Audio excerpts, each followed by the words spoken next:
Have you ever had night terrors? Do you see the movements of beings out the corner of your eyes? Have you ever spoken words and minutes later it happened? Are you looking for answers? Then seek them here. Creative Inspiration Radio is now on with your host, Alanda Vidarjon.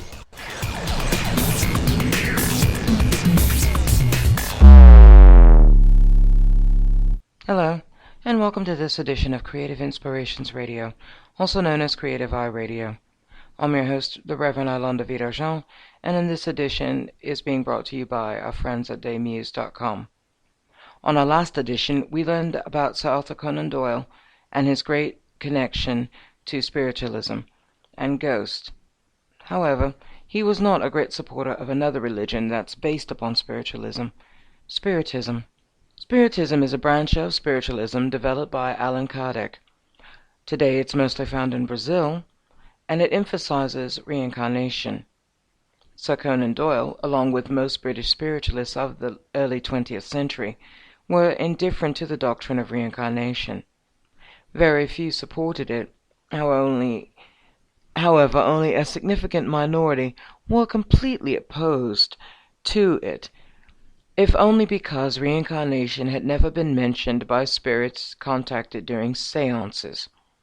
Thus, according to Sir Conan Doyle, it is the empirical bent of an Anglophone spiritualism, its effort to develop religious views from observation of phenomenon, that has kept spiritualists of this period from embracing reincarnation. Another religion, however, that has conflicting views of spiritualism is Judaism. It is held by some adherents of the Jewish religion that spiritualism is strictly forbidden based upon the Old Testament of the Bible. They quote Leviticus 26 concerning God's laws to Moses, where it is written that God said, "I will set my face against the person who turns to mediums and spiritists to prostitute himself by following them, and I will cut him off from his people." On the other hand, amongst the Jews who are inclined toward Spiritism, it is common to refer to transmediumship as prophecy, a vision, or a dream. They then cite a countertext to the verse, which is Numbers 12:6, in which God says, "Hear my voice. If there be amongst you a prophet of the Lord, I will appear to him in a vision, or I will speak to him in a dream."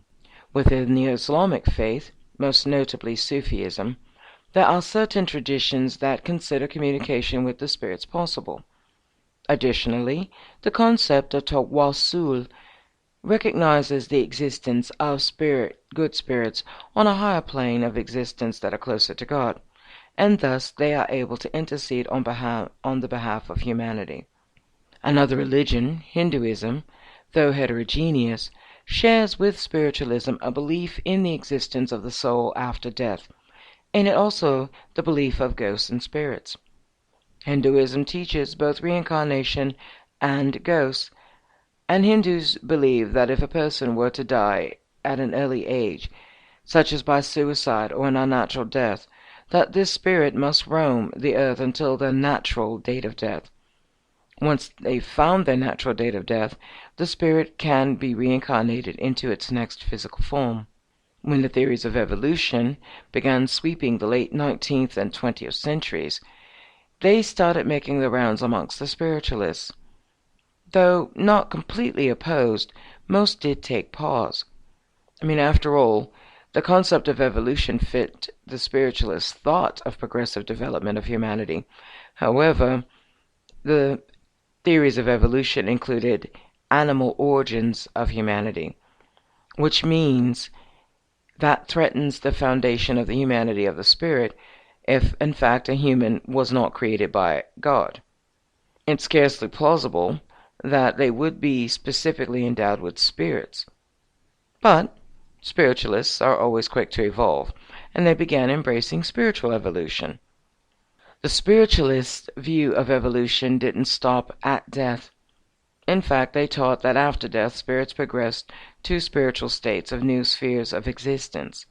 According to most spiritualists, evolution occurred in the spirit world at a rate more rapid and under conditions that were more favorable for growth than encountered here on Earth. In a talk at the London Spiritualist Alliance, Reverend John Page Hobbs supported both evolution and spiritism. He claimed that humanity started off imperfect, out of animals' darkness, but would rise into the angel's marvelous light.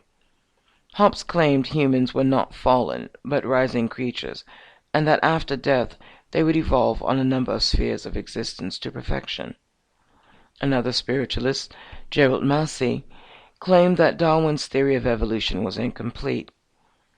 He stated that the theory contains only half of the human explanation of man's origins, and in fact needed spiritualism to carry it through to completion. While this ascent on the physical side has been progressing through the myriad of ages, the divine descent has also been going on.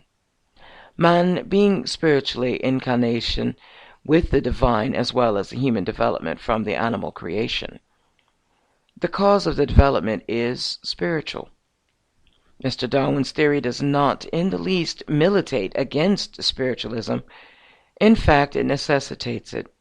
He simply just doesn't deal with the side of the subject, says Massey.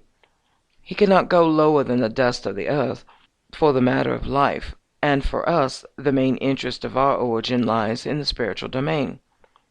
Spiritualists believe that without spiritualism, the doctrine of Darwin is simply a broken link. The spiritualist Massey also said spiritualism will accept evolution and carry it out and make both ends meet in a perfect circle. A famous medium who rejected evolution, however, was Cora L.V. Scott. She dismissed evolution in her lectures, instead choosing a type of pantheistic spiritualism. The main problem with this type of preoccupation with life after death is that someone is bound to test the theory. Thus, on February 1921, Thomas Lynn Bradford, a scientist, committed suicide in an experiment designed to ascertain the existence of life after death. No further communications were received from him after this date. On our next edition, we will discuss more on the evolution of spiritualism, with the embodiment of the churches and its staunchest opposition, theosophy. Visit daymuse.com if you would like to explore the world of the spirits. You'll find interesting information on various aspects of the paranormal, preternatural, and occult. They also offer workshops in locating and understanding of spirit guides, and have even an e-zine that's free to subscribe to, which provides tips and ritualistic magic, theories, historical items on the occult, religion, spiritualism, and paranormal realms. Remember, Daymuse is spelled D-A-E-M-U-S-E. If you have any questions or concerns, please drop us a line at contact_us@creativeiRadio.com. That's Creative I Radio, where I is the letter. Until next time, keep magic in your heart, breathe deep, and exhale your stress back into the universe, and pray for guidance and enlightenment. I'm the Reverend Alain David-Jean, and I shall return again. Thank you for joining us on this edition of Creative Inspiration Radio with Alain David-Jean. For more information on paranormal, parapsychology, or preternatural phenomenon, visit us on the web at www.daymuse.com. That's DAEMUSE.com, and take part in one of our informative workshops. Also follow us on Twitter and Facebook at Creative iRadio. Until next time, pleasant thoughts and abundance.